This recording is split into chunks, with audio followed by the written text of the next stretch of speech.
Konnichiwa guys, कैसे हो आप सब। आज से मैं एक नया एनिमे एक्सप्लेन करने जा रहा हूँ जिसका नाम है हेवनली डिल्यूजन। सो गाइस, अब हम आगे बढ़ते हैं वीडियो की तरफ। एपिसोड की शुरुआत में हमें दिखाया जाता है कुछ बच्चे खेल रहे होते हैं और फिर तभी एक लड़की एक बीमार लड़के के पास टमाटो लेके आती है और फिर वो लड़का वो टमाटो लेके उसको थैंक्स बोलता है। और फिर हमें टोक्यो नाम के एक लड़का दिखाया जाता है जो कि मिमी हिमे नाम की लड़की के पास जाता है और उसको बोलता है तुम यहाँ क्या कर रही हो, क्या तुम क्लास के लिए लेट नहीं हो जाओगी। और फिर वो लड़की बोलती है क्या फर्क पड़ता है, वैसे भी आज टेस्ट होने वाला है। और फिर वो लड़का बोलता है टेस्ट होने वाला है, ऐसा तो कुछ बताया नहीं। और फिर जैसे ही वो लोग क्लास में जाते हैं वहाँ पे एक्चुअल में एक टेस्ट हो जाता है, सरप्राइज टेस्ट। और वहाँ पे कोई भी एक फिजिकल टीचर नहीं होता, एक रोबोट टीचर होता है। इसका मतलब इनको बहुत ही हाई फैसिलिटी में रखा गया है ये सारे बच्चों को। और फिर वो जो रोबोट टीचर होता है वो सबको बताता है कि इसमें सिर्फ 10 क्वेश्चन है, इसलिए डरने वाली कोई बात नहीं। और फिर सीन शिफ्ट होता है और हमें कोनो नाम का लड़का दिखाया जाता है जो कि ड्राइंग कर रहा था और उसके पास कुकू जाती है और वो पूछती है ये क्या है। और फिर कोना बताता है कि ये एक मछली है।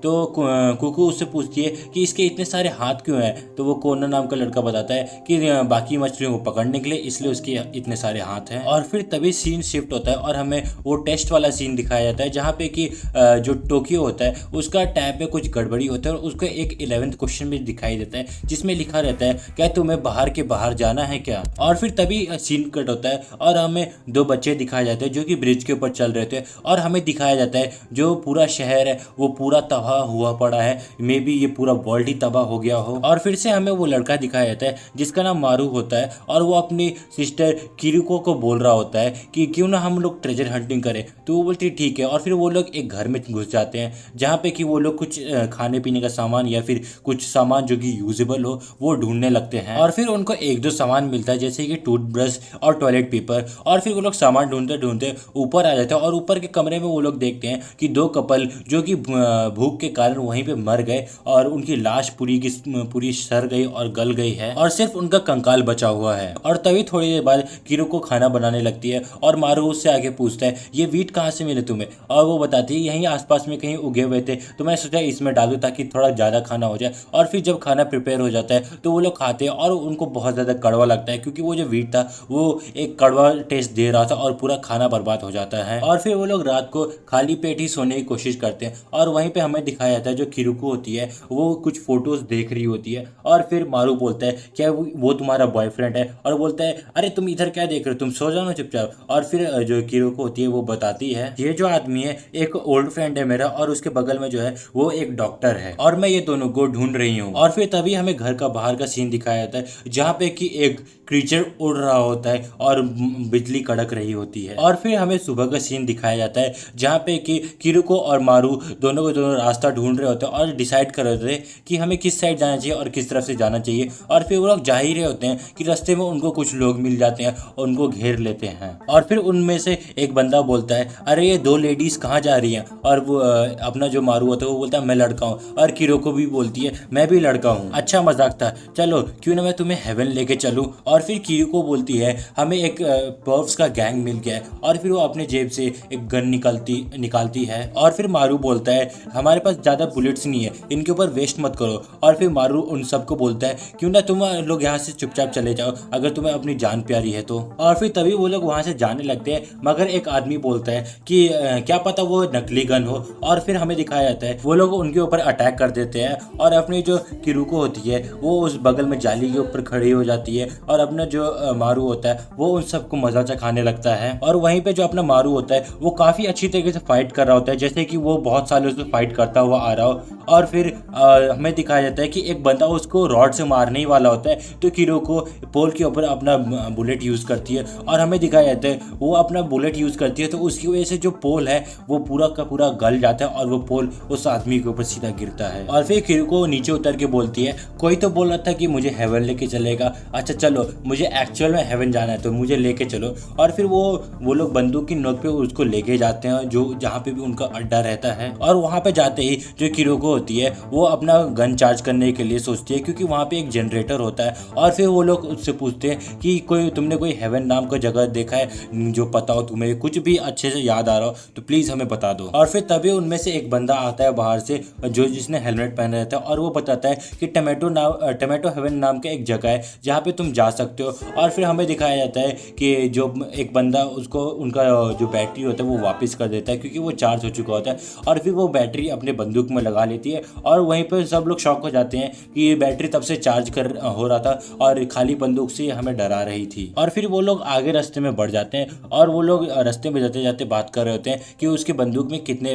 शॉट्स बाकी हैं और वो बोलती है मेरे बंदूक में 4 शॉट्स है, मगर जो यहाँ मारू होता है वो बोलते हैं 4 शॉट मत काउंट करो, 1 शॉट कम कर दो क्योंकि ये कभी कभी काम नहीं भी करता है। और वहीं पे दूसरी तरफ हमें फैसिलिटी का सीन दिखाया जाता है जहाँ पे कि टोक्यो मिनी हिमी से पूछ रहा होता है कि तुम्हें कैसे पता आज एग्जाम होने वाला है, और वो बताती है मुझे बस ऐसा लगा कि हाँ आज एग्जाम होने वाला है। और फिर तभी वहाँ पे एक लड़का होता है जो कि सबको वॉलीबॉल खेलने के लिए बुला रहा होता है, बट सभी लोग मना कर देते हैं, उनको कुछ कुछ काम होता है ऐसे करके बहाना बना देते हैं। और फिर वो बोलता है अच्छा ठीक है नहीं खेलना तो कोई बात नहीं मैं खुद खेलूंगा, और फिर वो बॉल को बाहर फेंकता है और वो बॉल पहुंचने से पहले ही वो बंदा पहुंच जाता है और कैच कर लेता है। और फिर तभी हमें दिखाया जाता है मिनी हिमे और टोक्यो बात कर रहे होते हैं कि उसने एग्जाम के वक्त आउटसाइड के बारे में बात किया था और वो उससे पूछने लगते हैं तुम्हें क्या लगता है कि बाहर कैसा होता होगा, तो टोक्यो बताता है कि बाहर भी हरा होता होगा। तो मिनी हिमे बोलती है यहाँ का बात नहीं करे, इस वॉल के बाहर का कैसा सीन होता होगा। और फिर वो बोलता है मुझे नहीं लगता बाहर कुछ होगा, और फिर जो मिनी हिमे बोलती है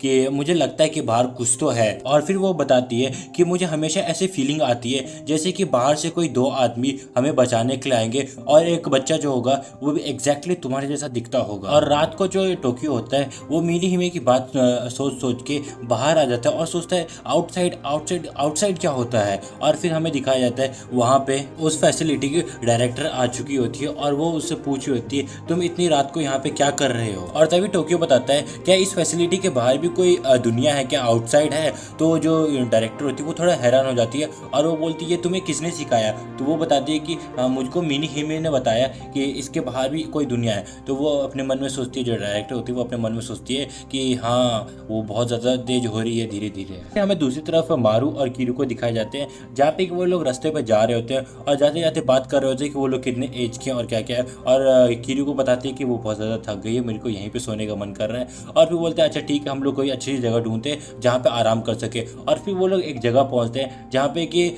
एक लेडी उनका वेलकम करती है और बोलती है हाँ बोलिए तुमको क्या काम है। और फिर जो किरुको होती है वो उस लेडी को कुछ पैसे देती है वहाँ रहने के लिए और बैटरी देती है क्योंकि उस दुनिया में बैटरी की ज़्यादा कीमत है उस पैसों से।